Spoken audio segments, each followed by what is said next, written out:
그때 생각하면 아직도 가슴이 답답하고 서글퍼져요. 전화기를 들었다가 다시 내려놓기를 5번. 그렇게 1시간이 흘렀습니다. 65세 박미숙 씨의 고백입니다. 남편이 쓰러져서 병원 응급실에 있던 그날 밤 미숙 씨는 연락처를 열었습니다. 312명의 이름이 빼곡했죠. 하지만 이상한 일이 벌어졌습니다. 한 명 한 명 이름을 보는데 손가락이 움직이지 않았어요. 이 사람한테 전화하면 부담스러워할까? 그렇게 312명을 다 내려갔는데 결국 아무한테도 전화를 걸지 못했습니다. 그날 밤 갑자기 미숙 씨에게 전화 한 통이 걸려왔어요. 그 전화 한 통이 미숙 씨의 인생을 완전히 바꿔놓았습니다. 여러분도 혹시 이런 경험 있으신가요? 연락처는 많은데 정작 필요할 때 연락할 사람이 없다고 느낀 적이요. 있으시다고요? 그렇다면 이 이야기는 바로 당신을 위한 것입니다. 오늘 이 이야기를 끝까지 들으시면 박미숙 씨가 6개월 만에 어떻게 달라졌는지 진짜 친구와 가짜 친구를 구별하는 확실한 방법도 알게 되실 겁니다. 자, 이야기 시작합니다. 먼저 충격적이지만 희망적인 연구 결과부터 말씀드리겠습니다. 2025년 연세대학교 심리학과 연구팀이 65세 이상 600명을 대상으로 조사했습니다. 당신에게 진짜 친구가 몇 명입니까? 라는 질문에 평균 1.4명이라고 답했답니다. 놀랍게도 절반 이상이 1명 또는 0명이라고 답했어요. 하지만 더 놀라운 건 그 다음이었습니다. 그 사실이 불행합니까? 라는 질문에 82%가 아니다라고 답했답니다. 오히려 편하다, 진짜 친구만 있어서 좋다. 가짜 친구들 정리하고 나니 마음이 편하다는 응답이 대부분이었어요. 그리고 진짜 친구가 1명이라도 있는 사람과 0명인 사람의 행복도를 비교했을 때 차이가 엄청났답니다. 진짜 친구 1명이 있는 사람이 훨씬 더 행복했어요. 이게 무슨 의미일까요?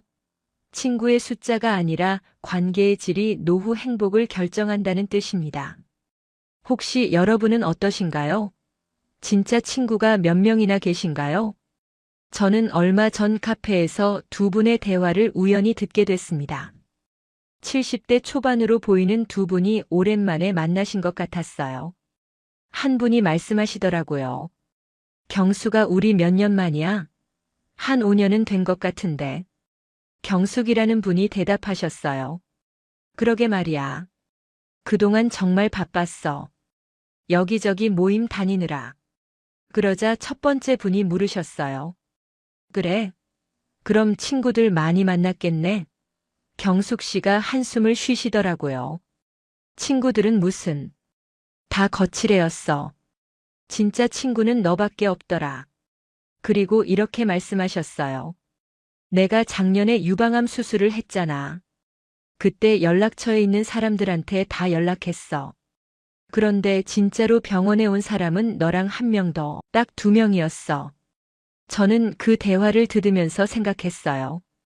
진짜 친구는 평소에는 잘 모르다가 힘들 때 알게 되는구나.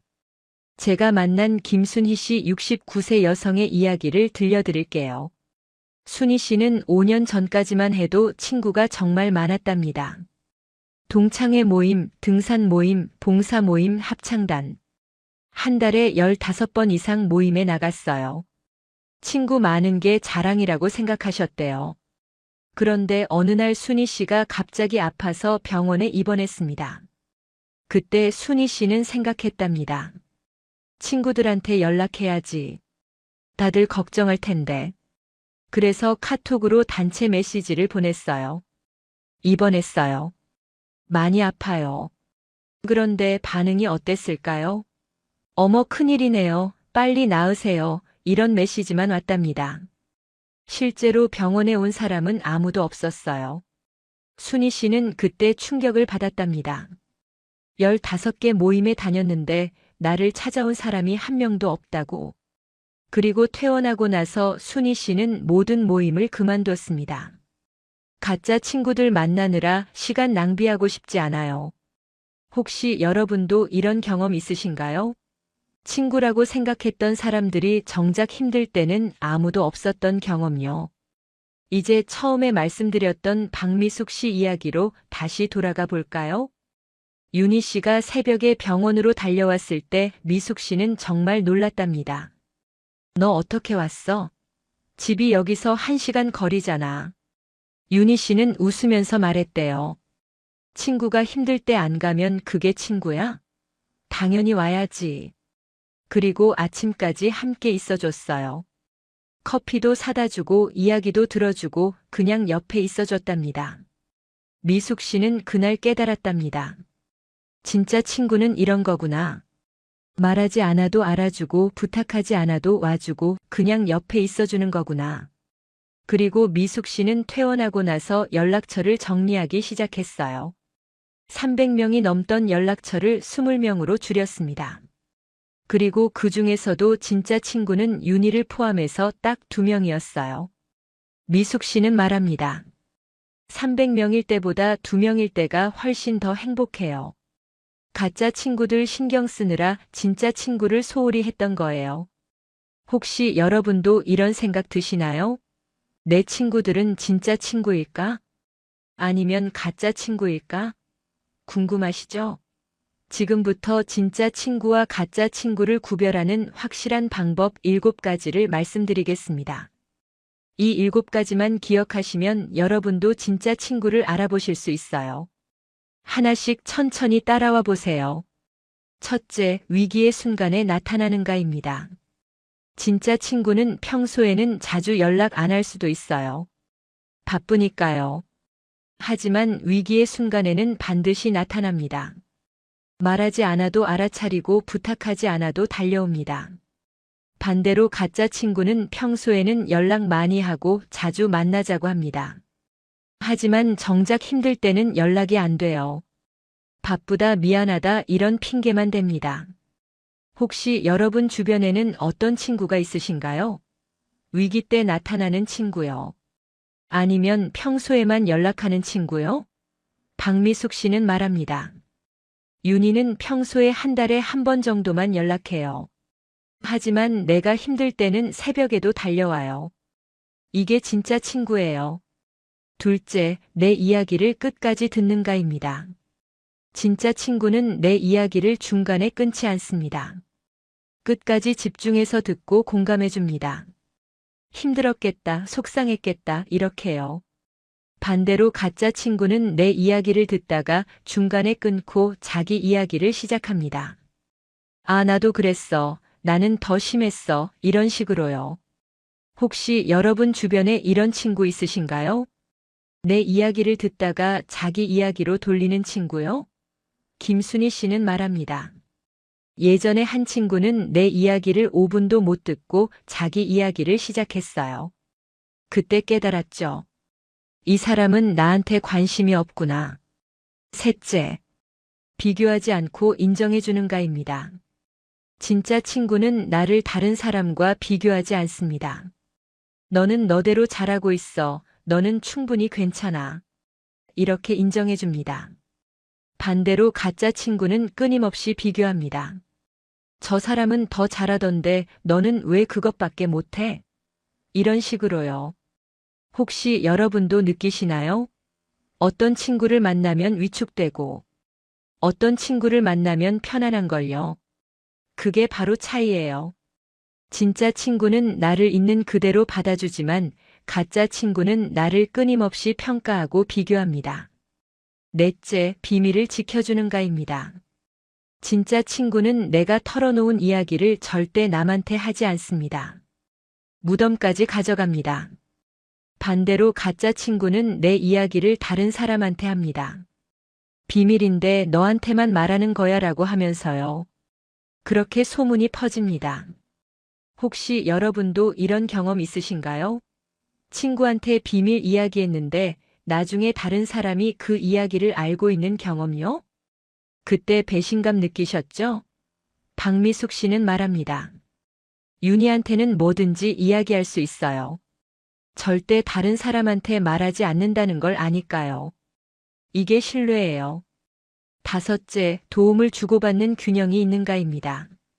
진짜 친구는 서로 도와줍니다. 내가 힘들 때 친구가 도와주고 친구가 힘들 때 내가 도와줍니다. 균형이 있어요. 반대로 가짜 친구는 받기만 합니다. 도움은 요청하면서 정작 내가 힘들 때는 못 본 척합니다. 혹시 여러분 주변에 이런 친구 있으신가요? 항상 도움만 요청하는 친구요? 김순희 씨는 말합니다. 예전에 한 친구는 맨날 차 태워달라 뭐 도와달라 했어요. 근데 내가 힘들 때는 바쁘다고 연락도 안 받더라고요. 그때 정리했죠. 여섯째, 질투하지 않고 축하해주는가입니다. 진짜 친구는 내가 잘 되면 진심으로 기뻐합니다. 축하해, 잘 됐다, 이렇게 함께 기뻐해줍니다. 반대로 가짜 친구는 내가 잘 되면 질투합니다. 별거 아닌데 뭐 운이 좋았던 거지. 이런 식으로 깎아내립니다. 혹시 여러분도 경험 있으신가요? 좋은 일이 있어서 친구한테 말했는데 축하보다 질투가 느껴지는 경험요? 그때 기분이 안 좋으셨죠? 박미숙 씨는 말합니다. 손주가 태어났을 때 윤희한테 말했더니 진심으로 기뻐해줬어요. 선물까지 사들고 집에 왔어요. 이게 진짜 친구예요. 일곱째, 함께 있을 때 에너지가 충전되는가입니다. 진짜 친구를 만나고 나면 기분이 좋아집니다. 위로받고 힘이 나고 다시 살아갈 용기가 생깁니다. 반대로 가짜 친구를 만나고 나면 지칩니다. 피곤하고 우울하고 왜 만났나 후회됩니다. 혹시 여러분 주변 친구들 만나고 나면 어떠신가요? 힘이 나시나요? 아니면 지치시나요? 이게 가장 확실한 구별법입니다. 김순희 씨는 말합니다. 예전 친구들 만나고 나면 맨날 지쳤어요. 하지만 지금 친구들 만나고 나면 기분이 좋아요. 이게 차이예요. 혹시 여러분 주변 친구들 생각해 보셨나요? 이 7가지 중에 몇 개나 해당하시나요? 7개 다 해당하면 그 사람은 진짜 친구예요. 꼭 붙잡고 계세요. 3개 이하면 그 사람은 가짜 친구일 가능성이 높아요. 천천히 거리를 두세요. 그리고 1개도 해당 안 되면 그 사람은 확실히 가짜 친구예요. 과감히 정리하세요. 여러분 시간은 소중합니다. 가짜 친구한테 쓸 시간 없어요. 그럼 진짜 친구는 어떻게 만들까요? 많은 분들이 진짜 친구가 없어서 외롭다. 어떻게 해야 진짜 친구를 만들 수 있나요? 하고 물어보세요. 지금부터 진짜 친구를 만드는 5가지 방법을 말씀드리겠습니다. 첫째, 먼저 진짜 친구가 되어주세요. 진짜 친구를 만나고 싶으면 내가 먼저 진짜 친구가 되어야 합니다. 상대방 이야기를 끝까지 들어주고, 비교하지 말고 비밀을 지켜주고, 도움을 주고 축하해주고, 좋은 에너지를 주세요. 그러면 상대방도 나한테 그렇게 대합니다. 박미숙 씨는 말합니다. 윤희가 나한테 진짜 친구인 이유는 내가 윤희한테 먼저 진짜 친구가 됐기 때문이에요. 둘째, 시간을 투자하세요. 진짜 친구는 하루아침에 만들어지지 않습니다. 시간이 필요해요. 함께 웃고 함께 울고 함께 힘든 시간을 보내면서 천천히 만들어집니다. 급하게 서두르지 마세요. 김순희 씨는 말합니다. 지금 내 진짜 친구는 20년을 함께 보낸 사람이에요. 시간이 쌓이면서 진짜 친구가 된 거예요. 셋째, 진심을 보여주세요. 가식 떨지 마세요. 있는 그대로의 나를 보여주세요. 약한 모습도 실수도 부족함도 다 보여주세요. 그래야 상대방도 진심을 보여줍니다. 박미숙 씨는 말합니다. 윤희 앞에서는 아무것도 숨기지 않아요. 그냥 있는 그대로의 나예요. 그게 편해요. 넷째, 먼저 연락하세요. 상대방이 먼저 연락하면 받겠다, 이렇게 생각하지 마세요. 여러분이 먼저 연락하세요. 요즘 어떻게 지내? 커피 한잔 할까? 이렇게요. 진짜 친구는 누가 먼저 연락하는지 따지지 않습니다. 김순희 씨는 말합니다. 내가 먼저 연락하는 게 부담스럽지 않아요. 친구니까요. 5째, 소수 정예로 가세요. 많은 친구를 만들려고 하지 마세요. 진짜 친구 한두 명이면 충분합니다. 그 한두 명한테 집중하세요. 깊은 관계를 만드세요. 박미숙 씨는 말합니다. 300명 친구 있을 때보다 2명 친구 있을 때가 훨씬 더 행복해요. 질이 중요하지 양이 중요한 게 아니에요. 혹시 지금 나는 진짜 친구가 한 명도 없는데 어떡하지? 하고 불안하신가요? 괜찮습니다. 지금부터 만들면 돼요. 주변을 둘러보세요. 혹시 진짜 친구가 될 수 있는 사람이 있지 않나요? 자주 만나지는 않지만 만나면 편한 사람. 말 안 해도 통하는 사람. 함께 있으면 편안한 사람. 그 사람한테 먼저 다가가 보세요. 요즘 어떻게 지내? 이렇게요. 그게 시작입니다.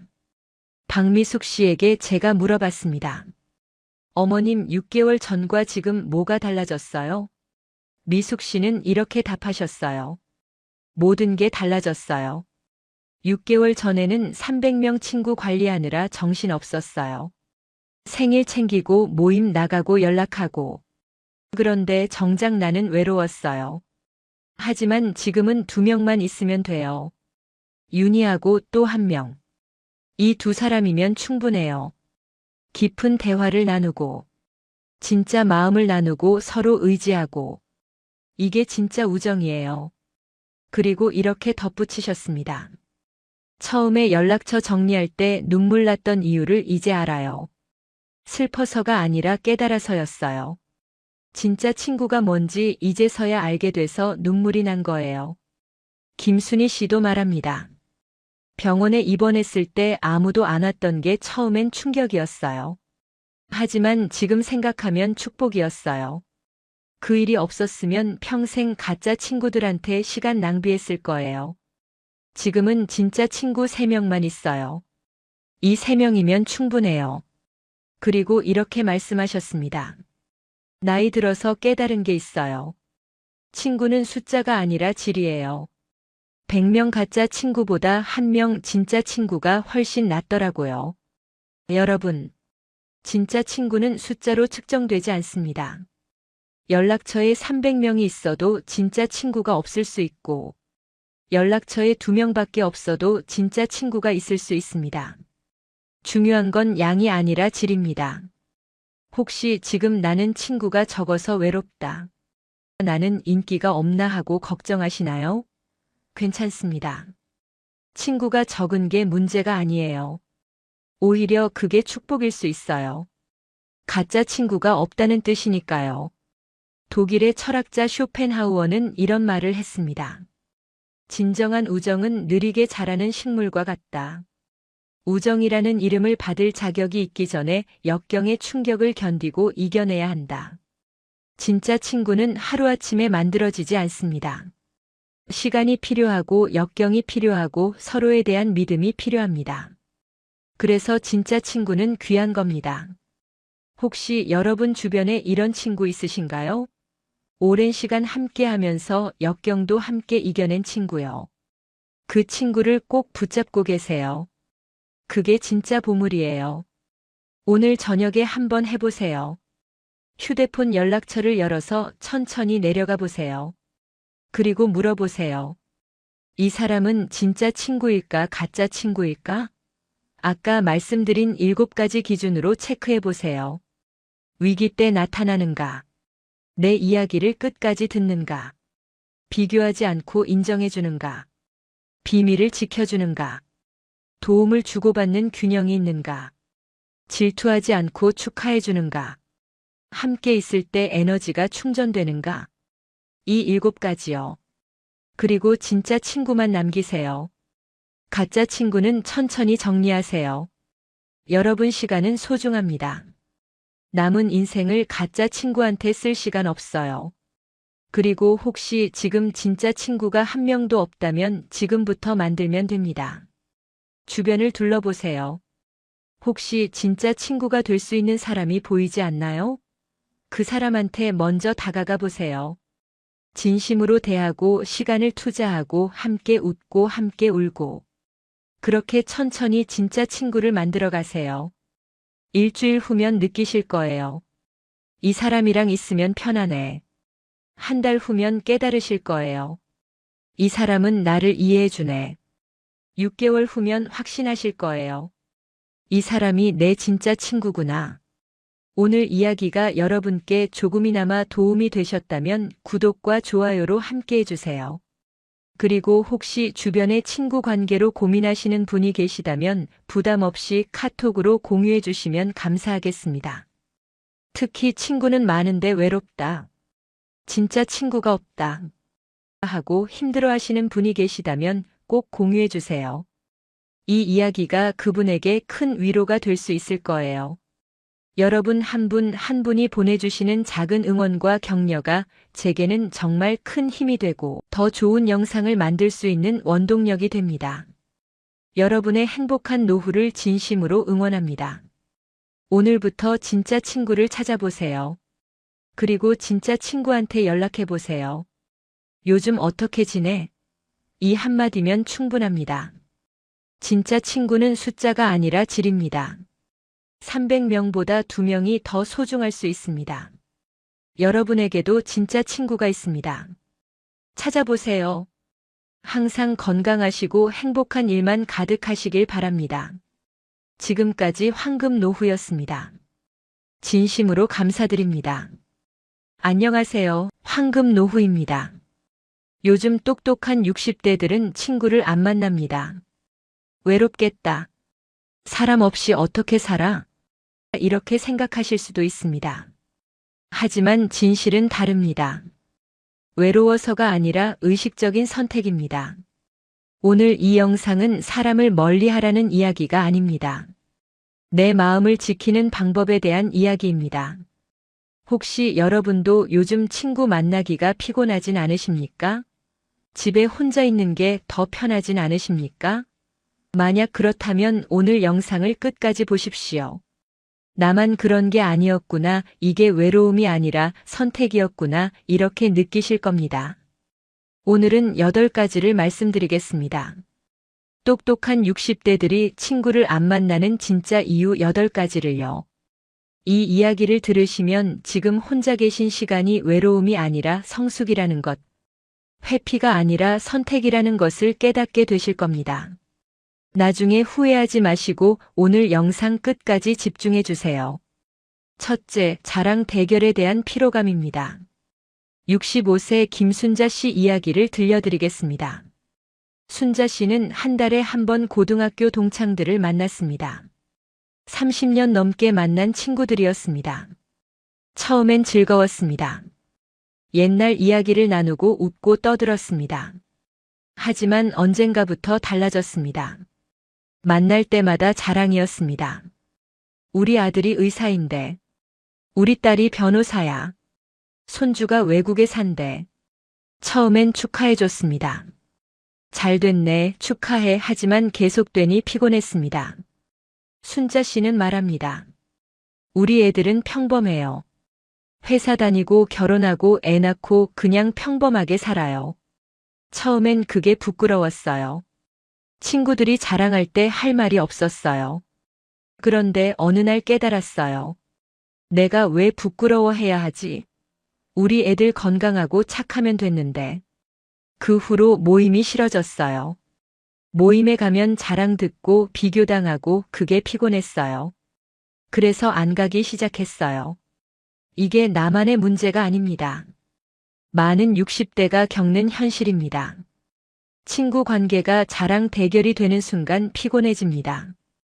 비교가 시작되는 순간 즐겁지 않습니다. 젊을 때는 견뎠습니다. 하지만 60대가 되니 견딜 이유가 없었습니다. 내 삶은 내 삶인데 왜 비교받아야 하나요? 그래서 안 만나는 겁니다. 외로워서가 아니라 내 삶을 지키기 위해서입니다. 둘째, 경제적 부담과 돈으로 유지되는 관계에 대한 회의입니다. 68세 이영수 씨 이야기를 들려드리겠습니다.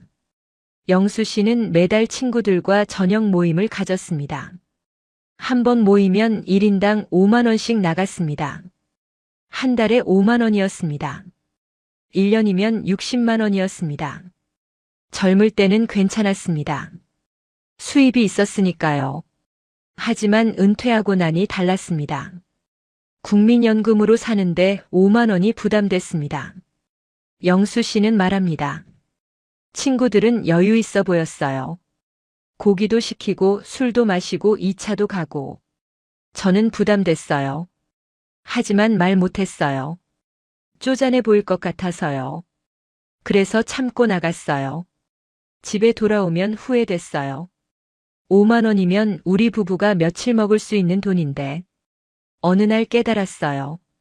이 관계는 돈으로 유지되는구나. 돈 없으면 못 만나는 친구구나. 그게 슬펐어요. 그래서 안 나가기 시작했어요. 이것도 나만의 문제가 아닙니다. 많은 60대가 경제적 부담 때문에 모임을 피합니다. 은퇴 후 수입이 줄어드는데 모임 비용은 그대로입니다. 부담됩니다. 하지만 말하기 어렵습니다. 자존심 때문입니다. 그래서 조용히 빠지는 겁니다. 경제적 이유로 못 만나는 친구라면 진짜 친구일까요? 이런 의문이 들면 관계가 피곤해집니다. 셋째, 험담과 뒷담화가 주는 정신적 피로입니다. 63세 박경혜 씨 이야기를 들려드리겠습니다.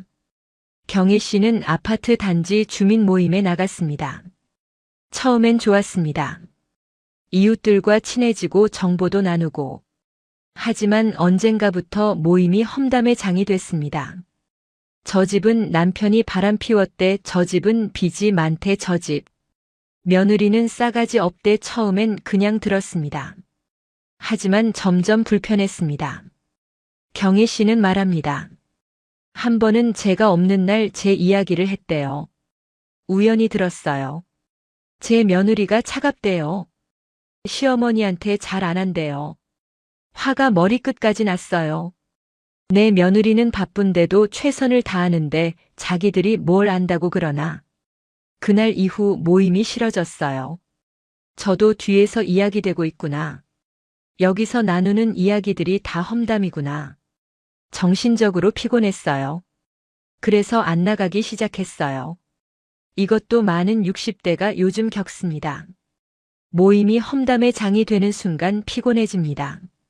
누군가 없으면 그 사람 이야기를 합니다. 내가 없으면 내 이야기를 할 겁니다.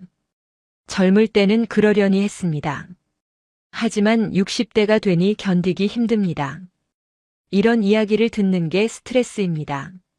내 이야기가 되는 것도 스트레스입니다. 그래서 안 만나는 겁니다. 넷째, 가치관 차이와 대화 불통에서 오는 소모감입니다. 66세 최민수 씨 이야기를 들려드리겠습니다. 민수 씨는 대학 동창들과 분기마다 만났습니다. 40년 넘게 만난 친구들이었습니다. 하지만 요즘은 만나기 싫어졌습니다. 이유는 대화가 안 통하기 때문입니다. 정치 이야기만 나오면 싸웠습니다. 서로 생각이 달랐습니다. 한쪽은 보수고 한쪽은 진보였습니다. 처음엔 토론이었습니다. 하지만 점점 싸움이 됐습니다. 민수 씨는 말합니다. 친구 하나가 계속 자기 생각만 옳다고 해요. 다른 의견은 들으려고도 안 해요. 처음엔 설득하려고 했어요. 하지만 소용없었어요. 대화가 안 통해요. 만날 때마다 정치 이야기 나오고 싸우고 기분 나쁘고. 이게 뭐 하는 짓인가 싶었어요. 40년 친구인데 이렇게 멀어지는구나. 슬펐어요. 하지만 어쩔 수 없었어요. 가치관이 너무 다르니까요. 그래서 안 만나기 시작했어요. 이것도 많은 60대가 겪습니다. 나이가 들수록 가치관이 고정됩니다. 서로 생각이 다르면 대화가 안 통합니다. 젊을 때는 달랐습니다. 생각이 달라도 웃고 넘어갔습니다. 하지만 60대가 되니 못 넘어갑니다. 서로 자기 생각이 옳다고 믿습니다. 양보가 안 됩니다. 대화가 소모전이 됩니다. 만나고 나면 기분만 나쁩니다. 그래서 안 만나는 겁니다. 다섯째, 혼자 있는 시간에 진짜 행복을 발견했습니다. 64세 한명숙 씨 이야기를 들려드리겠습니다. 명숙 씨는 일주일에 3번 친구들을 만났습니다. 월요일, 수요일, 금요일. 바쁘게 살았습니다. 그러다가 한 친구가 건강 악화, 한 친구는 지방으로 이사가게 되어 모임이 없어졌어요. 한 1년 동안 거의 집에만 있었습니다. 처음엔 답답했습니다. 친구들이 그리웠습니다. 하지만 시간이 지나니 달랐습니다. 혼자 있는 게 편했습니다. 아침에 천천히 일어났습니다. 커피를 마시며 책을 읽었습니다. 드라마를 봤습니다. 낮잠을 잤습니다. 평화로웠습니다. 명숙 씨는 말합니다. 어느 날 친구들이 만나자고 했어요. 저는 나가기 싫었어요. 혼자 있는 게 너무 편했거든요. 하지만 거절하기 미안해서 한번 나갔어요. 예전처럼 수다 떨고 웃고 그랬어요. 하지만 집에 돌아오니 피곤했어요. 오히려 혼자 있을 때가 더 행복했어요. 그때 깨달았어요. 나는 혼자가 좋구나. 사람 만나는 게 의무가 아니라 선택이구나. 그 후로 안 나갔어요.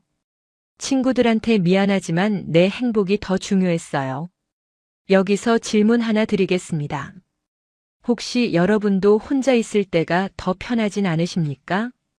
친구 만나고 오면 오히려 더 지치진 않으십니까? 만약 그렇다면 그건 외로움이 아닙니다. 성숙입니다. 이제 내가 무엇을 원하는지 아는 겁니다. 중국 고대 철학자 장자는 이런 말을 했습니다. 큰 음악은 소리가 적고 큰 형상은 모습이 없다. 무슨 뜻일까요? 진짜 중요한 것은 시끄럽지 않다는 겁니다. 조용합니다. 혼자 있는 시간이 그렇습니다. 시끄러운 모임보다 조용한 혼자만의 시간이 더 값질 수 있습니다. 6째, 감정 소비를 더 이상 감당할 체력이 없습니다. 67세 오경자 씨 이야기를 들려드리겠습니다. 경자 씨는 요즘 친구 만나는 게 두렵습니다. 왜일까요? 피곤하기 때문입니다. 체력이 아니라 감정 체력이요. 경자 씨는 말합니다. 친구 하나가 계속 하소연해요. 남편 이야기, 자식 이야기, 며느리 이야기. 만날 때마다 똑같은 이야기예요. 저는 들어줘야 해요. 공감해줘야 해요. 위로해줘야 해요. 젊을 땐 괜찮았어요. 들어주고 토닥여주고 그랬어요. 하지만 지금은 힘들어요. 듣고 있으면 제 에너지가 빨려나가는 느낌이에요. 집에 돌아오면 완전히 지쳐 있어요. 경자 씨는 계속 말합니다. 한 번은 친구가 울었어요. 남편이 바람 피웠대요. 저는 같이 울어줬어요. 화도 내주고 위로도 해줬어요. 3시간 동안 그랬어요. 집에 돌아와서 쓰러졌어요. 머리가 아팠어요. 가슴이 답답했어요. 3일 동안 회복 못했어요. 그때 깨달았어요.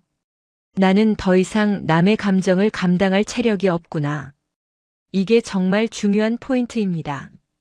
60대는 체력뿐 아니라 감정 에너지도 한정되어 있습니다. 젊을 땐 넘길 수 있었던 말, 표정, 분위기가 이제는 그대로 피로로 남습니다. 누군가의 하소연을 듣는 것, 누군가의 감정을 받아주는 것, 분위기를 맞춰주는 것. 이 모든 게 감정 소비입니다. 60대가 되면 이 소비를 감당하기 힘듭니다. 사람을 만나는 게 즐겁지 않고 다녀오면 더 지친다면 그건 내가 예민해서가 아닙니다. 이제 나를 아끼기 시작한 것입니다.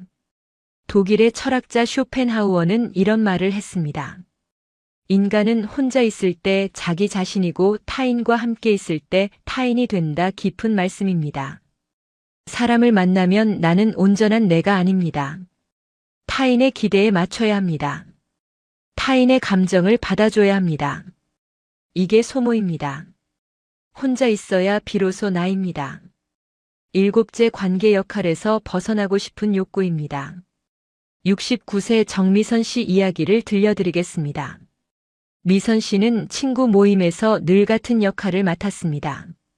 분위기 맞춰주는 사람이었습니다. 누가 싸우면 중재했습니다. 누가 우울하면 웃겼습니다. 누가 자랑하면 칭찬해줬습니다. 30년 동안 그 역할이었습니다. 젊을 때는 괜찮았습니다. 오히려 뿌듯했습니다. 내가 있어야 모임이 돌아가 이렇게 생각했습니다. 하지만 요즘은 피곤합니다. 미선 씨는 말합니다. 한 번은 제가 힘든 이야기를 했어요. 남편이 아프다고요. 걱정된다고요. 그런데 친구들이 별로 안 들어줘요. 그냥 넘어갔어요. 그리고 자기 이야기 시작했어요. 저는 그때 깨달았어요. 나는 이 모임에서 들어주는 역할일 뿐이구나. 내 이야기를 들어줄 사람은 없구나. 나는 누군가의 친구가 아니라 역할이구나. 미선 씨는 계속 말합니다. 그 후로 모임이 싫어졌어요. 가면 또 분위기 맞춰야 하고 웃겨야 하고 들어줘야 하고. 저는 이제 그 역할 하기 싫어요. 이제는 누군가의 친구 이전에 나 자신으로 있고 싶어요. 그래서 안 나가기 시작했어요. 이것도 많은 60대가 겪습니다. 모임 속에서 늘 맡게 되는 역할이 있습니다. 분위기 맞추는 사람, 들어주는 사람, 참는 사람, 회개 맞는 사람, 연락하는 사람. 젊을 때는 그 역할을 받아들였습니다. 하지만 60대가 되면 달라집니다. 더 이상 역할로 존재하고 싶지 않습니다. 나 자신으로 있고 싶습니다. 역할을 벗고 싶습니다. 그래서 관계에서 빠지는 겁니다. 조선시대 실학자 정약용 선생님은 이런 말씀을 하셨습니다. 사람은 역할이 아니라 본성으로 살아야 편안하다 맞습니다. 60대가 되면 역할이 아니라 본성으로 살고 싶어집니다. 누군가를 위한 역할이 아니라 나 자신으로요. 8째, 삶의 우선순위가 완전히 바뀌었습니다. 62세 김영애 씨 이야기를 들려드리겠습니다. 영애 씨는 젊을 때 사람이 전부였습니다. 친구가 많았습니다. 모임도 많았습니다. 바쁘게 살았습니다. 그게 행복이었습니다. 하지만 60대가 되니 달라졌습니다. 영애 씨는 말합니다. 요즘은 시간이 아까워요. 남은 시간이 얼마 안 남았다는 걸 알아요. 20년? 30년? 길지 않아요. 그 시간을 의미 없는 만남에 쓰고 싶지 않아요. 영애 씨는 계속 말합니다. 젊을 때는 관계가 중심이었어요. 친구 많은 게 자랑이었어요. 중년에는 책임이 중심이었어요. 가족 돌보고 일하고 그랬어요. 하지만 60대 이후는 달라요. 시간, 건강, 마음의 평온이 중심이에요. 내 시간을 지키고 싶어요. 내 건강을 돌보고 싶어요. 내 마음을 편하게 하고 싶어요. 시끄러운 모임보다 조용한 하루가 훨씬 값져요. 이게 핵심입니다. 삶의 우선순위가 완전히 바뀌는 겁니다. 젊을 때는 관계가 1순위였습니다. 중년에는 책임이 1순위였습니다. 하지만 60대 이후는 다릅니다. 시간, 건강, 마음의 평온이 1순위입니다. 남은 시간이 유한하다는 걸 압니다. 그래서 의미 없는 만남을 과감히 내려놓습니다. 이건 외로움이 아닙니다. 선택입니다. 내 삶을 정리하는 겁니다. 중국 고대 철학자 노자는 도덕경에서 이렇게 말했습니다. 족함을 아는 자는 부유하다 무슨 뜻일까요? 만족할 줄 아는 사람이 진짜 부자라는 겁니다. 친구가 많다고 부자가 아닙니다. 필요한 만큼만 있으면 됩니다. 질이 중요합니다. 양이 아니라요. 여기서 질문 하나 더 드리겠습니다. 혹시 여러분도 삶의 우선순위가 바뀌지 않으셨습니까? 예전에는 중요했던 것들이 지금은 중요하지 않진 않으십니까? 그게 자연스러운 겁니다.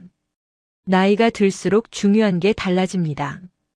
그게 성숙입니다. 오늘 이야기한 내용을 정리하겠습니다. 8가지 이유를 말씀드렸습니다. 첫째, 자랑 대결에 대한 피로감입니다. 비교당하는 게 싫어졌습니다. 둘째, 경제적 부담과 돈으로 유지되는 관계에 대한 회의입니다. 돈으로 유지되는 친구가 진짜 친구일까 의문이 듭니다. 셋째, 험담과 뒷담화가 주는 정신적 피로입니다. 모임이 험담의 장이 되는 게 견디기 힘듭니다. 넷째, 가치관 차이와 대화 불통에서 오는 소모감입니다. 생각이 다르면 대화가 안 통하고 만나면 싸우기만 합니다. 다섯째, 혼자 있는 시간에 진짜 행복을 발견했습니다. 혼자 있는 게 더 편하고 평화롭습니다. 여섯째, 감정 소비를 더 이상 감당할 체력이 없습니다. 남의 감정을 받아주는 게 너무 피곤합니다. 일곱째, 관계 역할에서 벗어나고 싶은 욕구입니다. 역할이 아니라 나 자신으로 있고 싶습니다. 여덟째, 삶의 우선순위가 완전히 바뀌었습니다. 시간, 건강, 마음의 평온이 제일 중요해졌습니다. 이 8가지 이유는 모두 한 가지를 말합니다. 똑똑한 60대가 친구를 안 만나는 이유는 외로워서가 아니라 삶을 정리하고 있기 때문입니다. 인간관계의 양이 아니라 질이 중요해졌습니다. 만남의 횟수가 아니라 마음의 평온이 중요해졌습니다. 이건 고립이 아닙니다. 정리입니다. 외로움이 아닙니다. 성숙입니다. 회피가 아닙니다. 선택입니다. 혹시 여러분 중에 이런 생각을 하시는 분 계십니까? 나는 혼자 있으니까 외롭고 실패한 거야. 아닙니다. 절대로 아닙니다. 지금 혼자 있는 시간이 편하다면 그건 아주 건강한 신호입니다. 내가 무엇을 원하는지 아는 겁니다. 내 마음을 지키는 겁니다. 사람을 멀리한 게 아니라 나를 가까이 한 겁니다. 정약용 선생님은 또 이런 말씀을 하셨습니다. 홀로 있어도 편안한 사람이 진정 성숙한 사람이다. 맞습니다. 혼자 있는 게 편안하다면 그건 성숙의 증거입니다. 외로움이 아니라 완성입니다. 젊을 때는 혼자 못 견뎠습니다. 사람이 필요했습니다. 하지만 60대가 되니 혼자도 괜찮습니다. 오히려 편합니다. 이게 성장입니다. 집에서 보내는 조용한 하루가 시끄러운 모임보다 훨씬 값집니다.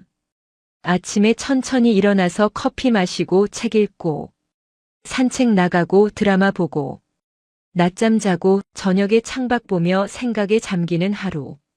이런 하루가 얼마나 평화로운지 아십니까? 이런 평화를 아는 사람은 시끄러운 모임이 고통입니다. 그래서 안 만나는 겁니다. 외로워서가 아니라 평화가 좋아서입니다. 마지막으로 말씀드립니다. 지금 여러분이 선택한 혼자만의 시간을 부끄러워하지 마십시오. 외롭다고 생각하지 마십시오. 실패했다고 생각하지 마십시오. 그게 아닙니다. 여러분은 똑똑합니다. 여러분은 성숙합니다. 여러분은 자기 삶을 정리하고 있습니다. 의미 없는 관계를 내려놓고 있습니다. 내 시간을 지키고 있습니다. 내 마음을 돌보고 있습니다. 이게 지혜입니다. 친구가 많은 게 성공이 아닙니다. 마음이 편한 게 성공입니다. 모임이 많은 게 행복이 아닙니다. 혼자 있어도 평화로운 게 행복입니다. 여러분의 선택을 존중하십시오.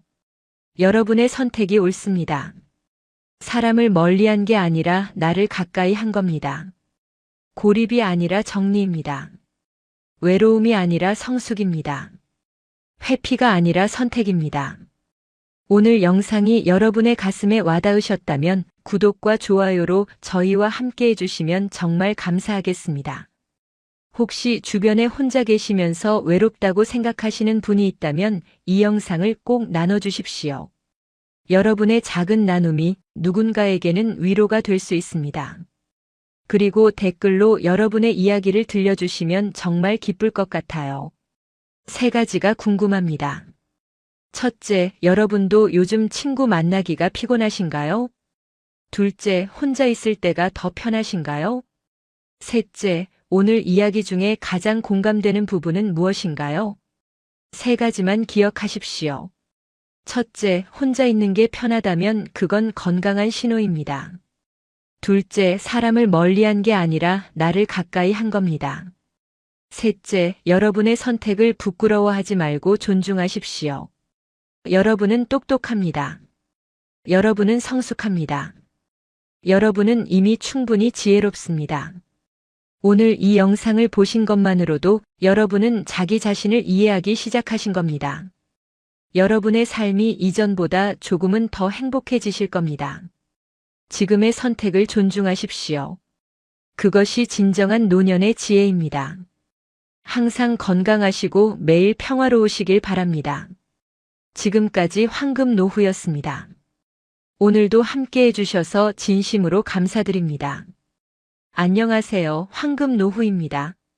오늘도 우리가 함께 행복해지는 노년의 지혜에 관해 이야기 나눠보겠습니다. 남편도 아내도 자식도 아닌 마지막 순간까지 여러분을 지켜줄 진짜 중요한 5가지가 있습니다. 이걸 모르시면 여러분은 비참하게 구걸과 고생의 연속인 노년을 보내게 되고 이 5가지를 아시게 되면 당당한 노후를 즐기게 되실 겁니다. 여러분, 나중에 후회하지 마시고 오늘 영상을 끝까지 집중해 주세요. 얼른 메모지와 펜을 준비하셔서 적어도 좋습니다. 첫 번째는 허벅지 근육입니다. 노후에 가장 비참한 게 뭔지 혹시 아시나요? 돈이 없는 걸까요? 아닙니다. 여러분이 화장실에 혼자 못 가시는 겁니다. 정말 비참하지 않을까요? 자존심의 상처도 입고요. 내가 내 몸 하나를 못 움직이게 되면 안타깝지만 여러분의 인격이 사라지는 겁니다. 처음에야 자식이 부모를 위해 도와주겠지만 이게 1년, 2년 지나면 김병에 효자 없습니다. 그건 사랑이 아니라 완전 지옥이 되는 겁니다. 78세 박영수 씨 이야기를 들려드릴게요. 영수 씨는 1년 전 화장실 가다가 넘어졌습니다. 일어설 수가 없었습니다. 한참을 바닥에 누워있다가 겨우 기어서 침대로 돌아왔습니다. 그날 영수 씨는 눈물을 흘렸습니다. 그날 저녁 영수 씨는 병원에서 대퇴부 뼈에 금이 갔다는 이야기를 들었고 그 다음날 대퇴부 기부스를 했습니다. 그는 3개월 후 회복하였습니다. 하지만 근육이 다 손실된 다리를 위해 열심히 운동해야만 했어요. 6개월간 그는 허벅지 근육 운동을 정말 열심히 했습니다. 의자를 잡고 스쿼트도 했습니다. 첫날은 3개밖에 못했습니다. 다리가 너무 떨렸습니다. 하지만 포기하지 않았습니다. 매일 아침 일어나자마자 했습니다. 1년이 지나니 50개를 할 수 있었습니다. 영수 씨는 말합니다. 제 인생이 완전히 바뀌었습니다.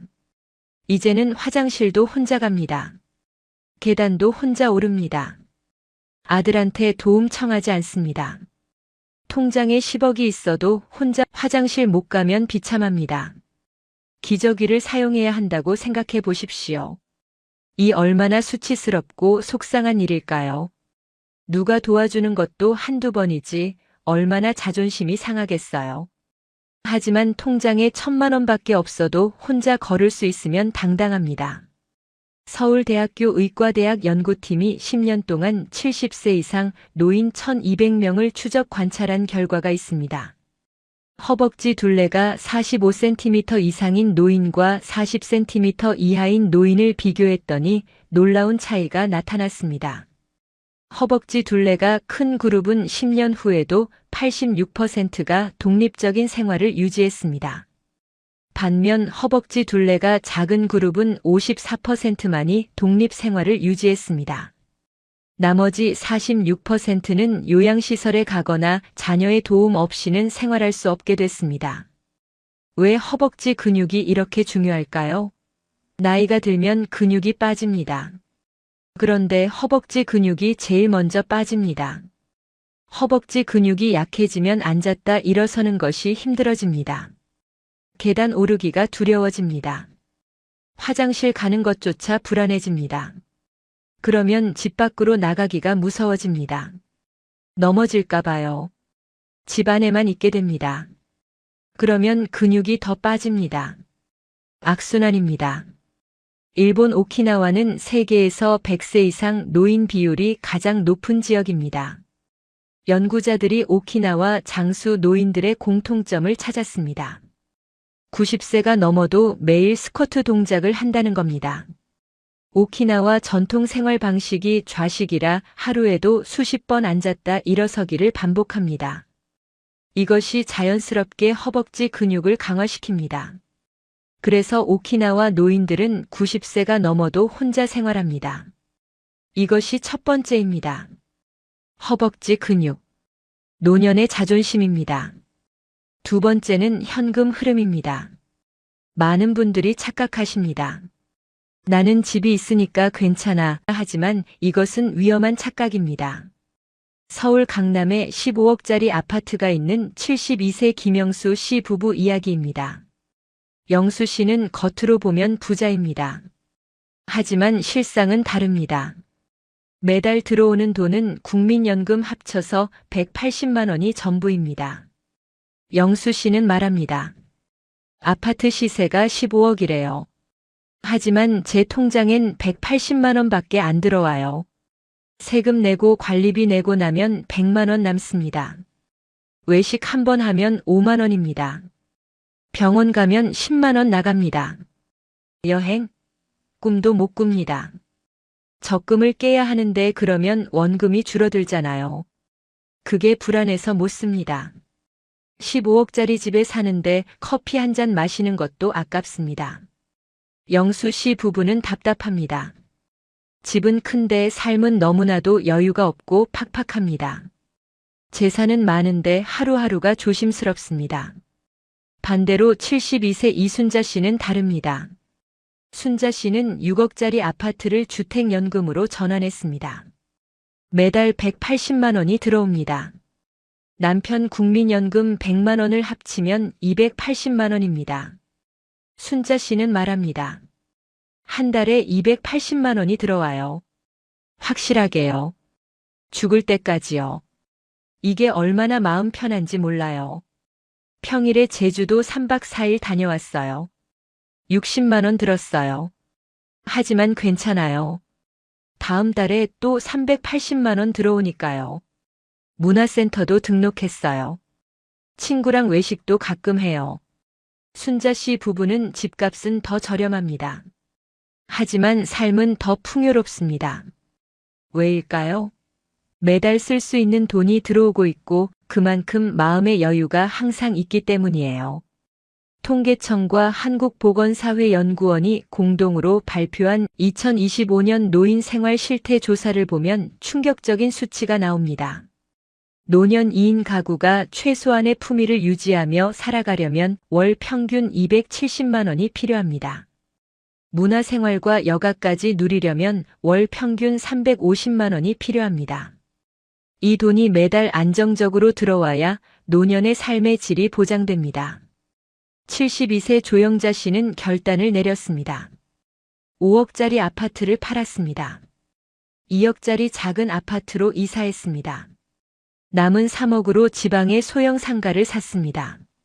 매달 월세 200만 원이 들어옵니다. 주택연금으로 150만 원이 들어옵니다. 국민연금 60만 원을 합치면 410만 원입니다. 영자 씨는 말합니다. 제 인생이 완전히 바뀌었습니다. 예전에는 5억짜리 집에 살았지만 커피 한 잔 마시는 것도 아까웠습니다. 지금은 2억짜리 집에 살지만 매달 여행 갑니다. 친구들한테 밥도 자주 삽니다. 손주 용돈도 넉넉하게 줍니다. 집은 작아졌지만 오히려 삶은 여유로워졌습니다. 집값 10억이 중요한 게 아닙니다. 매달 통장에 여유 있는 현금이 들어오는 것이 훨씬 더 중요합니다. 이것이 여러분의 노년을 편안하게 만듭니다. 이것이 두 번째입니다. 현금 흐름. 이것은 노년의 삶의 질입니다. 정말 중요하니까 메모하시는 분들은 별표 해두세요. 세 번째는 혼자 노는 힘입니다. 혼자 못 놀면 사람에게 매달리게 됩니다. 그러면 관계가 무거워집니다. 하버드 대학교에서 75년 동안 724명의 인생을 추적한 유명한 연구가 있습니다.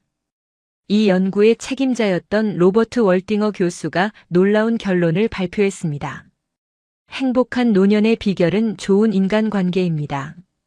하지만 그 관계는 혼자 있는 시간을 즐길 수 있을 때 비로소 건강해집니다.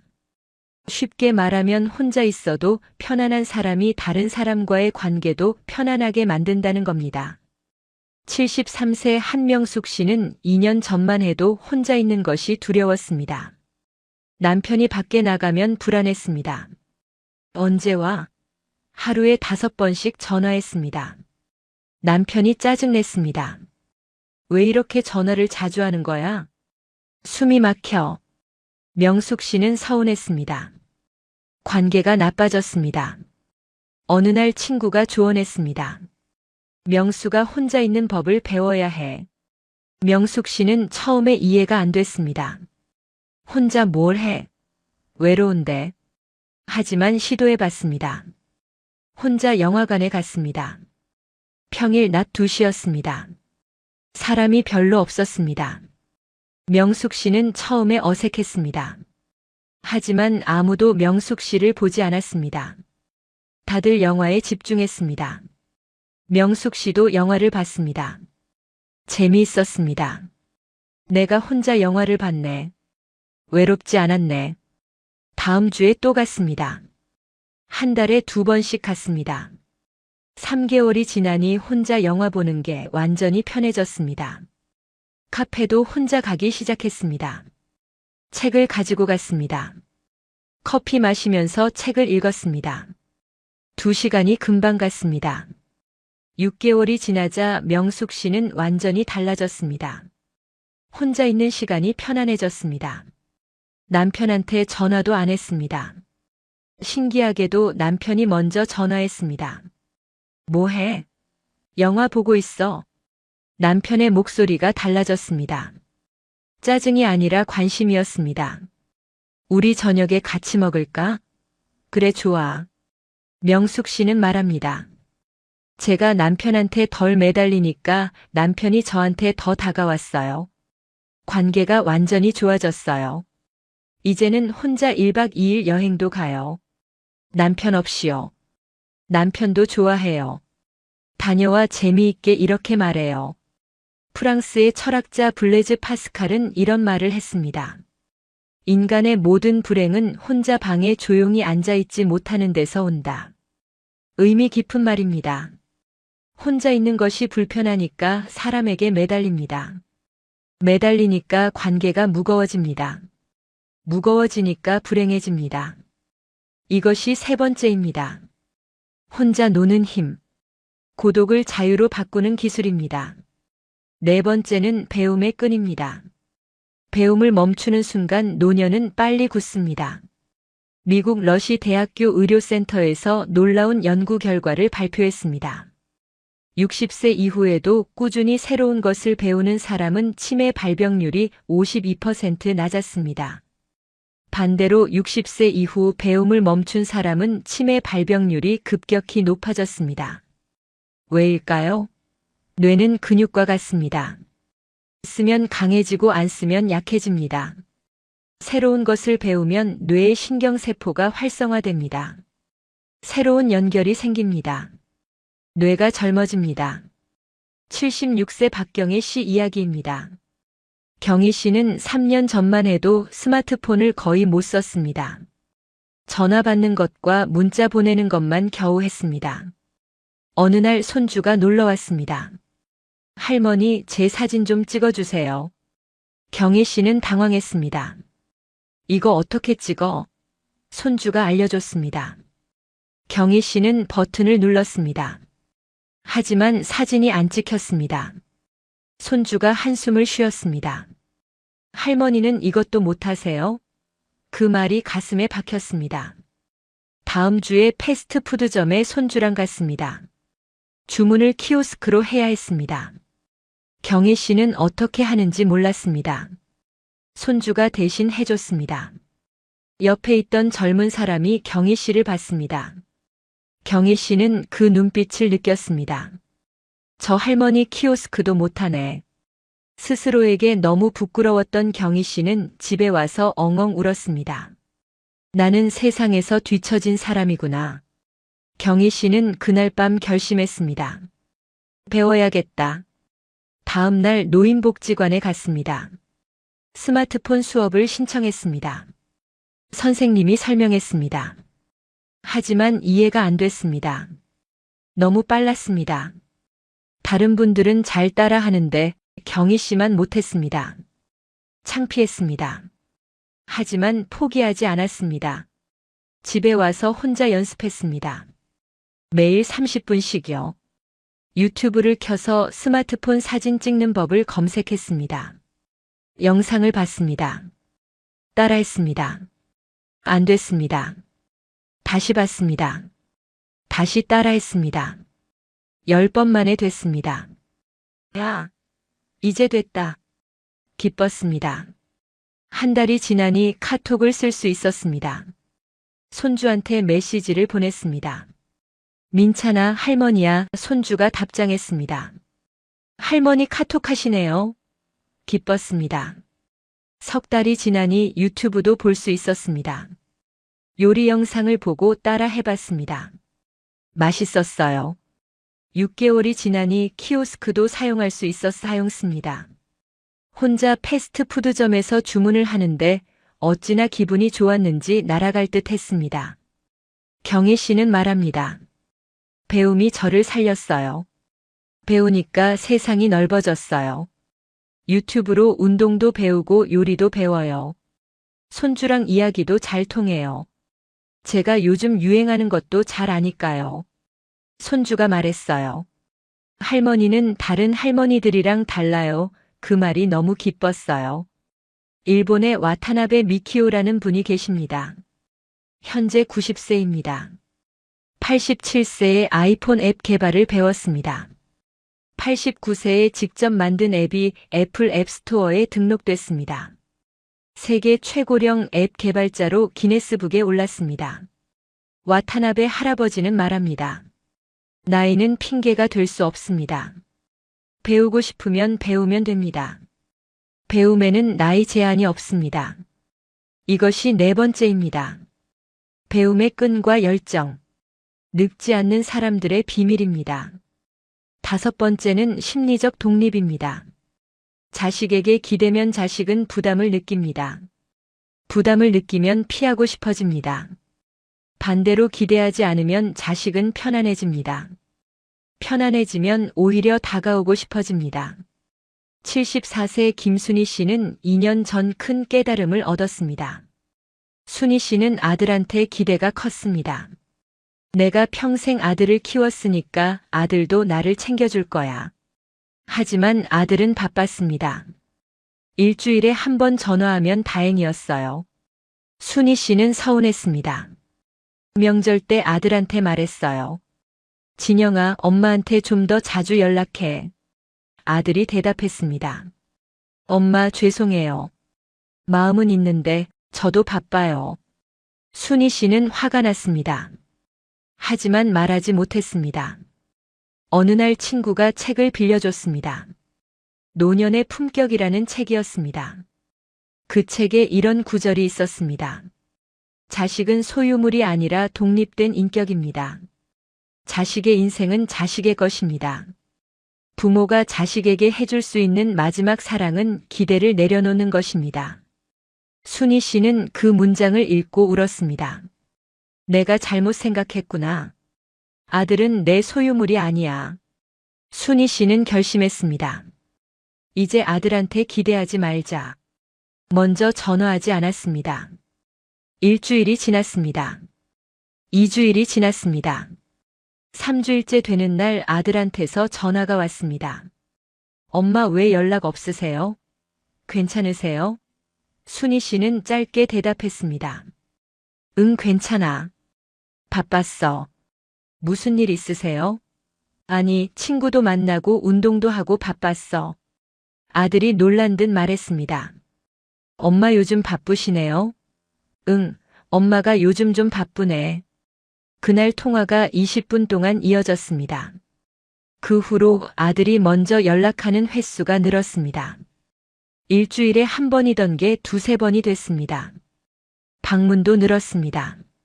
한 달에 한 번이던 게 두세 번이 됐습니다. 순희 씨는 말합니다. 제가 기대를 내려놓으니까 아들이 오히려 더 챙겨줘요. 신기해요. 역설적이에요. 놓으니까 가까워졌어요. 스위스의 심리학자 칼 융은 말했습니다. 우리가 저항하는 것은 지속되고 우리가 받아들이는 것은 변화한다. 자식이 멀어지는 것을 저항하면 더 멀어집니다. 자식이 멀어지는 것을 받아들이면 오히려 가까워집니다. 이것이 5번째입니다. 심리적 독립. 관계를 살리는 역설의 힘입니다. 오늘 이야기한 5가지를 정리하겠습니다. 첫째, 허벅지 근육. 자존심입니다. 둘째, 현금 흐름. 삶의 질입니다. 셋째, 혼자 노는 힘. 자유입니다. 넷째, 배움의 끈과 열정. 청춘입니다. 다섯째, 심리적 독립. 존엄입니다. 이 5가지가 완벽하지 않아도 됩니다. 하나만이라도 시작해 보시면 좋겠습니다. 하나가 바뀌면 나머지도 따라서 바뀝니다. 77세 조영자 씨는 말합니다. 저는 75세에 시작했습니다. 스쿼트부터 시작했습니다. 스쿼트를 하니까 몸이 가벼워졌습니다. 몸이 가벼워지니까 밖에 나가고 싶었습니다. 밖에 나가니까 혼자 노는 법을 배웠습니다. 혼자 노니까 외롭지 않았습니다. 외롭지 않으니까 자식한테 덜 매달렸습니다. 덜 매달리니까 관계가 좋아졌습니다. 하나가 바뀌니까 다 바뀌었습니다. 제 인생이 75세에 완전히 바뀌었습니다. 지금이 제일 행복합니다. 오늘 우리는 함께 노후의 배우자나 자식에게 기대지 않고 스스로 당당하게 살아가기 위한 5가지를 이야기했습니다. 허벅지 근육, 현금 흐름, 혼자 노는 힘, 배움의 끈과 열정, 그리고 심리적 독립.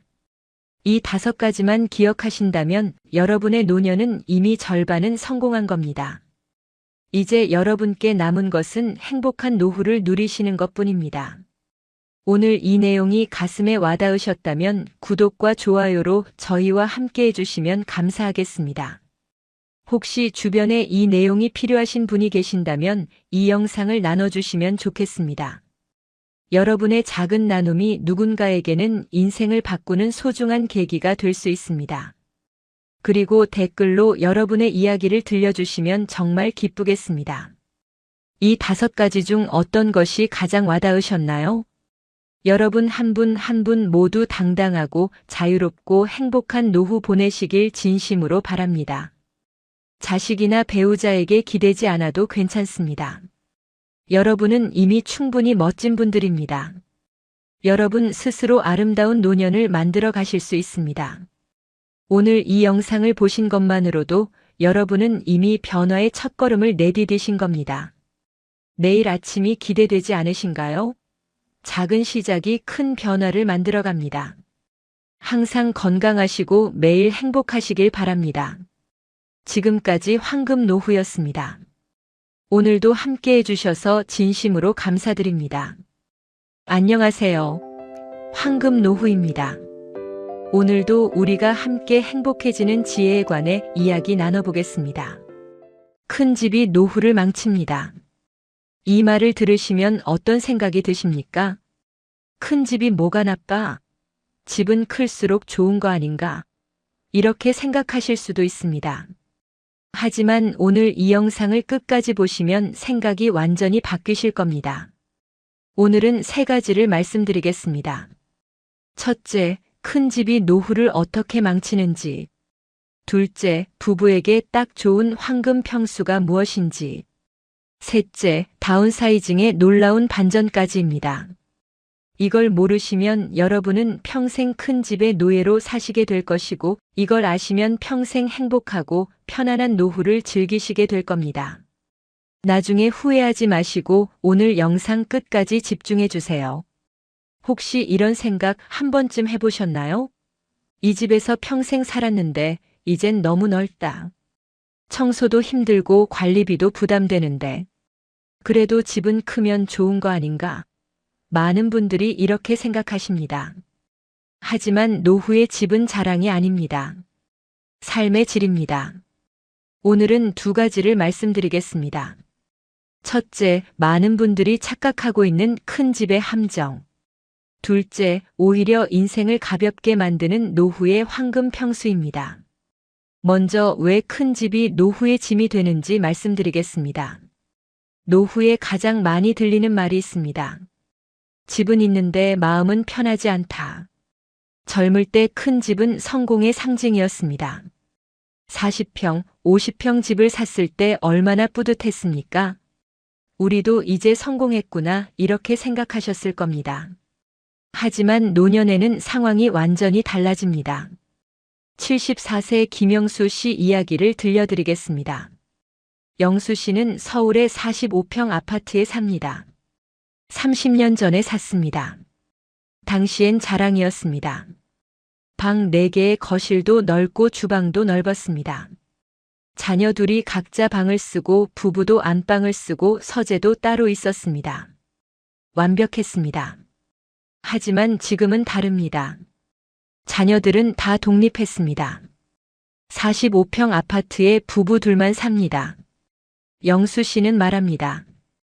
방 4개 중에 우리가 쓰는 건 안방 하나뿐이에요. 나머지 방 3개는 1년에 명절 때 자식들 오면 며칠 쓰고 나머지는 그냥 비어 있어요.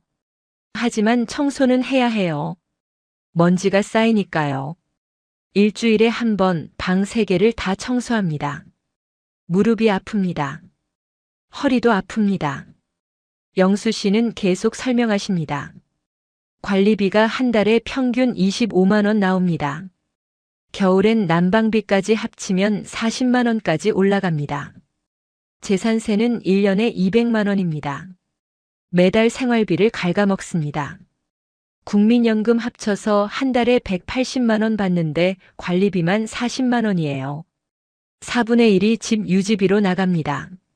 나머지 방들은 나중에 자식 오면 쓰지 이렇게 생각했는데 자식들은 1년에 명절 때 이틀 있다 갑니다. 363일은 비어있는 방입니다. 결국 이런 상태가 됐어요. 집은 큰데 삶은 점점 쪼들리는 상태예요. 정리하면 이렇습니다. 첫째, 안 쓰는 방 청소 때문에 무릎이 먼저 망가집니다. 둘째, 관리비, 난방비, 세금이 매달 생활비를 갉아먹습니다. 셋째, 나중에 자식 오면 쓰지 하던 방은 1년에 며칠만 사용됩니다. 그런데 우리는 그 방들을 위해 건강과 돈을 쓰고 있습니다. 이게 큰 집의 함정입니다. 그렇다면 실제로 사람들이 하루에 쓰는 공간은 몇 평일까요? 놀라운 사실을 말씀드리겠습니다. 전문가들이 연구했습니다. 서울대학교 건축학과와 한국주거학회가 공동으로 70세 이상 노인 500가구를 조사했습니다. 부부 둘이 하루 대부분을 보내는 실제 공간을 측정했습니다. 결과가 충격적이었습니다. 평균 7평에서 8평이었습니다. 구체적으로 보면 이렇습니다. 침대가 1평입니다.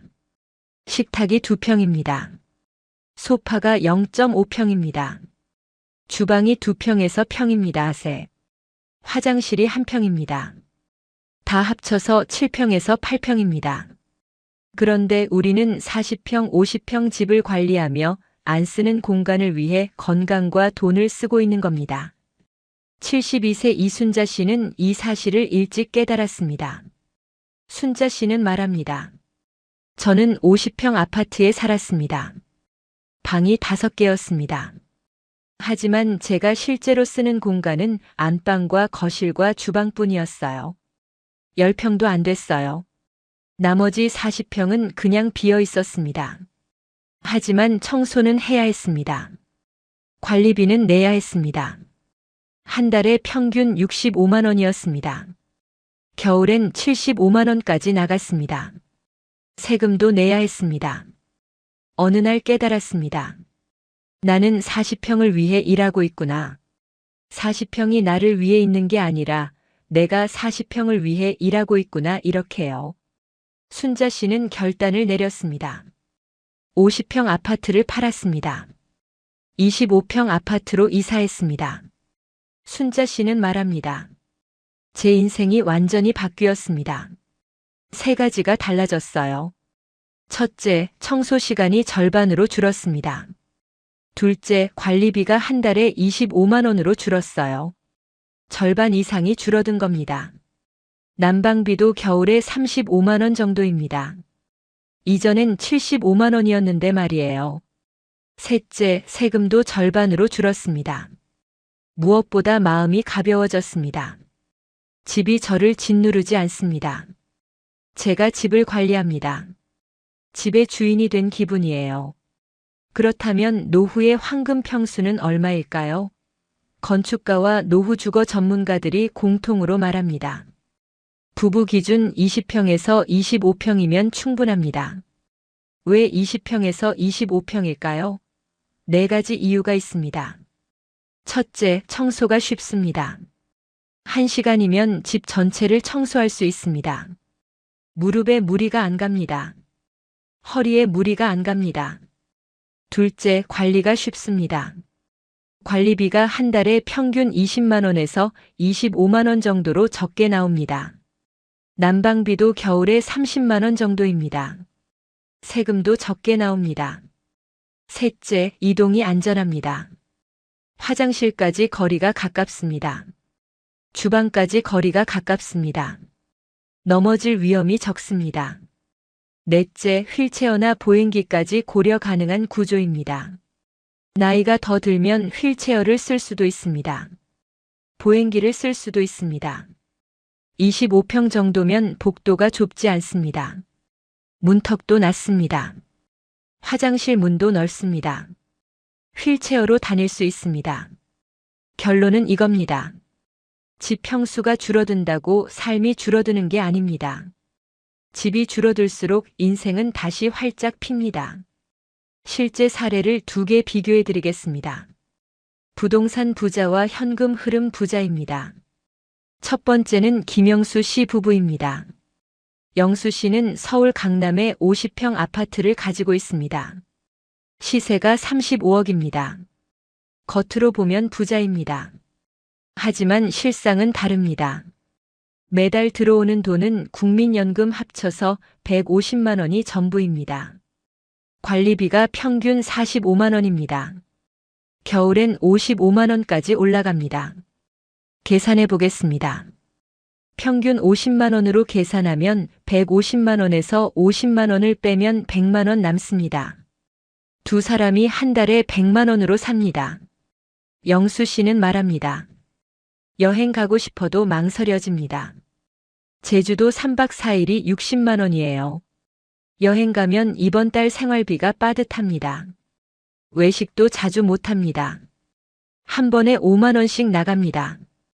문화센터 등록하고 싶은데 한 달에 12만 원이에요.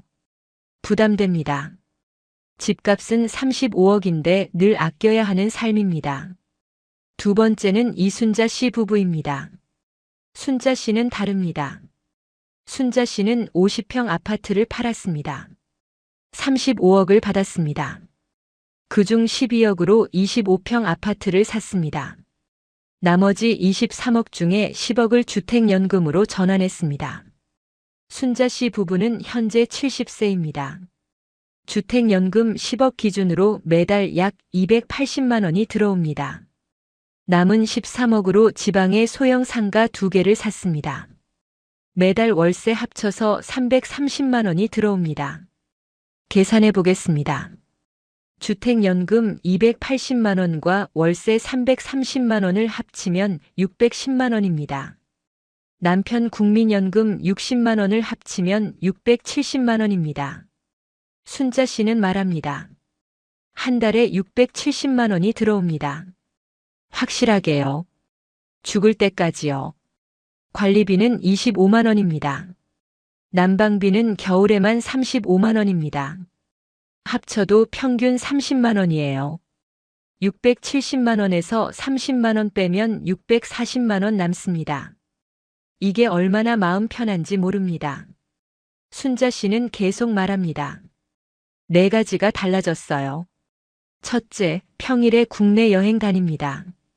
한 달에 한 번씩 2박 3일로요. 50만 원 듭니다. 하지만 괜찮습니다. 다음 달에 또 670만 원 들어오니까요. 둘째, 문화센터도 2개 등록했습니다. 서예랑 요가요. 한 달에 25만 원이에요. 셋째, 친구들이랑 외식도 자주 합니다. 일주일에 한 번씩요. 한 번에 8만 원씩 써도 괜찮습니다. 매달 들어오니까요. 넷째, 손주들 용돈도 넉넉하게 줍니다. 명절 때 10만 원씩 줍니다. 기분이 좋아요. 이 두 부부의 차이가 보이십니까? 비교하면 이렇습니다. 김영수 씨의 집은 35억입니다. 하지만 삶은 여유가 없고 빠듯합니다. 이순자 씨는 집값 12억입니다. 하지만 삶은 여유롭고 풍요롭습니다. 왜일까요? 통계청과 한국보건사회연구원이 공동으로 발표한 2025년 노인 생활 실태 조사를 보면 명확합니다. 노년 2인 가구가 최소한의 품위를 유지하며 살아가려면 월 평균 250만 원에서 300만 원이 필요합니다. 이 돈이 매달 안정적으로 들어와야 노년의 삶의 질이 보장됩니다. 핵심은 이겁니다. 노후엔 자산의 크기보다 통장에 매달 찍히는 숫자가 삶의 질을 결정합니다. 집값 35억이 중요한 게 아닙니다. 매달 통장에 300만 원이 들어오는 것이 중요합니다. 그렇다면 다운사이징을 어떻게 해야 할까요? 단순히 작은 집으로 옮기는 게 아닙니다. 전략이 필요합니다. 77세 조영자 씨의 사례를 들려드리겠습니다. 영자 씨는 3년 전에 다운사이징을 했습니다. 영자 씨는 말합니다. 저는 45평 아파트에 살았습니다. 시세가 20억이었습니다. 하지만 매달 들어오는 돈은 국민연금 120만 원 뿐이었어요. 관리비만 평균 45만 원이었습니다. 늘 조심스러웠습니다. 어느 날 딸이 말했습니다. 엄마, 집을 줄이는 게 어때요? 처음엔 싫었습니다. 이 집에서 30년을 살았는데 어떻게 떠나요? 하지만 생각해 봤습니다. 정말 이 집이 필요한가?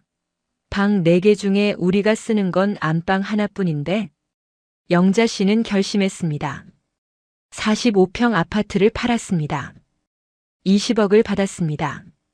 같은 동네에 20평 아파트를 샀습니다. 8억이었습니다.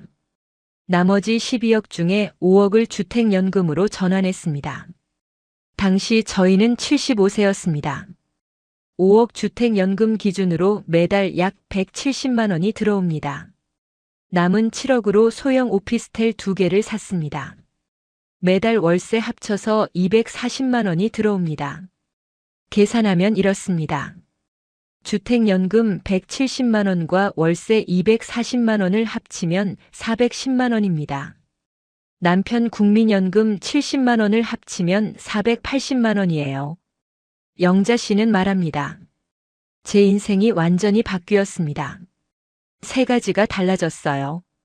첫째, 집은 작아졌지만 삶은 훨씬 여유로워졌습니다. 둘째, 청소 시간이 절반으로 줄었습니다. 관리비가 한 달에 20만 원으로 줄었어요. 셋째, 무엇보다 매달 480만 원이 확실하게 들어옵니다. 마음이 편합니다. 영자 씨는 계속 말합니다. 지난달에 남편이랑 일본 여행 다녀왔습니다. 5일 동안 180만 원 들었습니다. 하지만 괜찮아요. 이번 달에 또 480만 원 들어오니까요. 친구들한테 이야기했더니 다들 부러워합니다. 어떻게 했냐고 묻습니다. 저는 말합니다. 집을 줄였어. 그랬더니 돈이 보이더라 이렇게요. 정리하면 이렇습니다. 다운사이징의 반전입니다. 첫째, 집이 작아진다고 삶이 불편해지는 게 아닙니다. 둘째, 집이 작아지면 오히려 삶이 훨씬 더 여유로워집니다. 셋째, 돈이 보입니다. 넷째, 시간이 생깁니다. 다섯째, 여유가 생깁니다. 여섯째, 자유가 생깁니다. 혹시 여러분 이렇게 생각하십니까? 주택연금 받으면 집을 은행한테 빼앗기는 거 아닌가? 아닙니다. 주택연금은 집에 계속 살면서 현금 흐름을 만드는 노후용 안전장치입니다. 집은 여전히 여러분 집입니다. 그 집에서 계속 사십니다. 다만 매달 연금이 나옵니다. 이게 핵심입니다. 많은 분들이 오해합니다. 집은 자식한테 남겨줘야지 하지만 현실은 다릅니다. 자식은 집보다 부담 없는 부모를 더 원합니다. 35억짜리 집을 물려받아도 상속세와 양도세 때문에 골치입니다. 차라리 부모가 그 집으로 편안하게 사시는 걸 더 원해요. 5억짜리 집은 그냥 두면 짐이지만 주택연금으로 바꾸면 매달 숨 쉬게 해주는 돈이 됩니다. 그렇다면 다운사이징 할 때 주의할 점이 있을까요? 있습니다. 세 가지만 기억하시면 됩니다. 첫째, 같은 동네 안에서 옮기십시오. 완전히 낯선 곳으로 가지 마십시오. 왜 그럴까요? 30년 살던 동네를 떠나면 외롭습니다. 아는 사람이 없습니다. 단골 가게도 없습니다. 병원도 새로 찾아야 합니다. 이게 스트레스입니다. 같은 동네 안에서 작은 평수로 옮기십시오. 익숙한 환경이 중요합니다. 둘째, 1층이나 저층을 고려하십시오. 왜 그럴까요? 나이가 더 들면 계단이 힘듭니다. 엘리베이터가 고장나면 10층은 올라갈 수 없습니다. 1층이나 2층이 좋습니다. 바로 나갈 수 있습니다. 응급 상황에도 빠릅니다. 셋째, 병원과 마트가 걸어서 10분 안에 있는 곳을 선택하십시오. 왜 그럴까요? 차를 몰 수 없게 되면 걸어서 갈 수 있는 거리가 중요합니다. 이 세 가지만 지키시면 됩니다. 이제 노후에 집 주변에 반드시 있어야 할 세 가지를 말씀드리겠습니다. 이게 정말 중요합니다. 더 집중해서 들어주세요. 첫 번째는 사람입니다. 인사 나눌 이웃이 있어야 합니다. 단골 가게가 있어야 합니다. 왜 그럴까요? 고립은 노후 최대의 적입니다. 영국 의학저널에 충격적인 연구 결과가 실렸습니다. 70세 이상 노인이 사회적으로 고립되면 사망 위험이 50% 증가합니다. 담배를 하루 15개비 피우는 것과 같은 수준입니다. 고립이 담배보다 더 위험합니다. 75세 한명숙 씨는 이 사실을 몸소 체험했습니다. 명숙 씨는 말합니다. 저는 3년 전에 자녀 따라 새로운 동네로 이사했습니다. 아파트는 좋았습니다. 하지만 아는 사람이 없었어요. 엘리베이터에서 사람을 만나도 인사할 사람이 없었습니다. 단골 가게도 없었습니다. 집에만 있게 됐습니다. 외로웠습니다. 우울해졌습니다. 6개월 만에 다시 원래 동네로 돌아왔습니다. 똑같은 평수였지만 마음이 완전히 달랐어요. 아는 사람들이 있었습니다. 슈퍼 아저씨가 반겨줬어요. 동네 할머니들이 오랜만이라고 했습니다. 살아있는 느낌이 들었습니다. 두 번째는 걷기 가능한 공원이나 산책로입니다. 병원보다 먼저 필요한 게 매일 걷는 길입니다. 하버드 의과대학 연구팀이 발표했습니다. 70세 이상 노인이 매일 30분 이상 걸으면 세 가지가 달라집니다. 첫째, 치매 발병률이 40% 감소합니다. 둘째, 심혈관 질환 위험도 35% 감소합니다. 셋째, 우울증 위험도 30% 감소합니다. 걷기가 거의 만병통치약 수준입니다. 그런데 걸으려면 걸을 곳이 있어야 합니다. 집 근처에 공원이 있어야 합니다. 산책로가 있어야 합니다. 안전하고 평평한 길이 있어야 합니다. 세 번째는 1차 의료기관과 약국입니다. 큰 병원보다 가까운 의원 하나가 더 중요합니다. 왜 그럴까요? 나이가 들면 자주 가는 곳이 병원입니다. 혈압약 받으러 갑니다. 당뇨약 받으러 갑니다. 감기 걸리면 갑니다. 한 달에 2~3번은 갑니다. 큰 병원은 멀면 가기 힘듭니다. 주차도 어렵습니다. 대기 시간도 깁니다. 하지만 동네 의원은 다릅니다. 걸어서 10분이면 갑니다. 대기 시간도 짧습니다. 의사 선생님이 얼굴을 압니다. 편해요. 약국도 마찬가지입니다. 걸어서 갈 수 있는 약국이 있어야 합니다. 그래서 인프라가 중요합니다. 두 가지만 말씀드리겠습니다. 첫째, 돈이 많으면 백화점 인프라 근처가 좋습니다. 백화점에는 다 있습니다. 식당도 있고 문화센터도 있고 병원도 있고 카페도 있습니다. 걸어 다니기 좋습니다. 에어컨도 나오고 난방도 나옵니다. 화장실도 깨끗합니다. 노인들의 천국입니다. 둘째, 돈이 보통이면 복지관 인프라가 최고의 선택입니다. 노인복지관 근처에 사십시오. 복지관에도 다 있습니다. 무료 운동 프로그램도 있고 무료 문화 프로그램도 있고 무료 식사도 제공합니다. 친구도 만들 수 있습니다. 이게 최고의 인프라입니다. 오늘 이야기한 내용을 정리하겠습니다. 5가지를 기억하시면 됩니다. 첫째, 큰 집이 노후를 망칩니다. 안 쓰는 방이 여러분의 건강과 돈을 갉아먹습니다. 50평 아파트는 관리비만 한 달에 평균 65만 원입니다. 둘째, 노후의 황금 평수는 20평에서 25평입니다. 부부 둘이 살기에 딱 좋습니다. 청소도 쉽고 관리비도 한 달에 20만 원에서 25만 원으로 적고 이동도 안전합니다. 셋째, 집값보다 현금 흐름이 중요합니다. 매달 통장에 250만 원에서 300만 원이 찍히는 것이 삶의 질을 결정합니다. 넷째, 주택연금을 활용하십시오. 70세 기준 5억 집이면 매달 약 145만 원이 나옵니다. 75세면 약 175만 원이 나옵니다. 다섯째, 같은 동네 안에서 다운사이징 하십시오. 집 주변에 사람과 공원과 병원이 있어야 합니다. 조선시대 실학자 정약용 선생님은 이런 말씀을 하셨습니다. 사람은 많이 가진 것으로 편안해지는 것이 아니라 불필요한 것을 덜어낼 때 비로소 편안해진다. 핵심은 이겁니다. 노후는 더 쌓는 시간이 아닙니다. 가볍게 내려놓는 시간입니다. 집이라는 무거운 갑옷을 벗을 때 비로소 인생 후반전이 시작됩니다. 76세 박경희 씨는 말합니다. 저는 74세에 다운사이징을 했습니다. 40평에서 22평으로 옮겼어요. 처음엔 불안했습니다. 이렇게 작은 집에서 살 수 있을까? 하지만 6개월이 지나니 깨달았습니다. 내가 필요한 건 평수가 아니라 편안함이었구나. 지금은 너무 만족합니다. 3가지가 달라졌어요. 첫째, 관리비가 한 달에 22만 원입니다.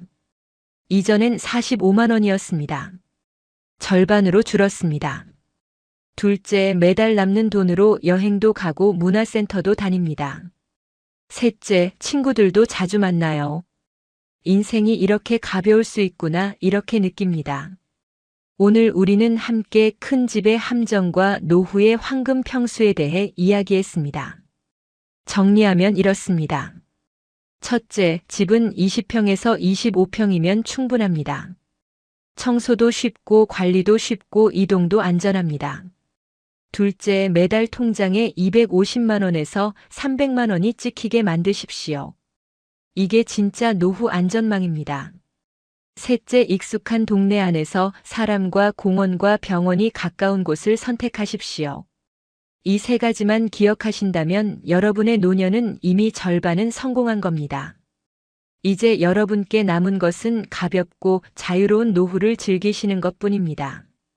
오늘 이 내용이 가슴에 와닿으셨다면 구독과 좋아요로 저희와 함께 해주시면 정말 감사하겠습니다. 혹시 주변에 큰 집 때문에 고민하시는 분이 계신다면 이 영상을 꼭 나눠주십시오. 여러분의 작은 나눔이 누군가에게는 인생을 바꾸는 소중한 계기가 될 수 있습니다. 그리고 댓글로 여러분의 이야기를 들려주시면 정말 기쁠 것 같아요. 2가지가 궁금합니다. 첫째, 여러분은 지금 몇 평에 사십니까? 둘째, 다운사이징을 고려하고 계십니까? 3가지만 기억하십시오. 첫째, 큰 집이 꼭 좋은 건 아닙니다. 둘째, 여러분께 딱 맞는 집이 좋은 집입니다. 셋째, 여러분은 이미 충분히 지혜로운 분들이십니다. 오늘 이 영상을 보신 것만으로도 여러분은 이미 변화의 첫걸음을 내디디신 겁니다. 집이라는 무거운 짐을 내려놓으실 준비가 되셨습니까? 작은 결단이 큰 자유를 만들어갑니다. 항상 건강하시고 매일 행복하시길 바랍니다.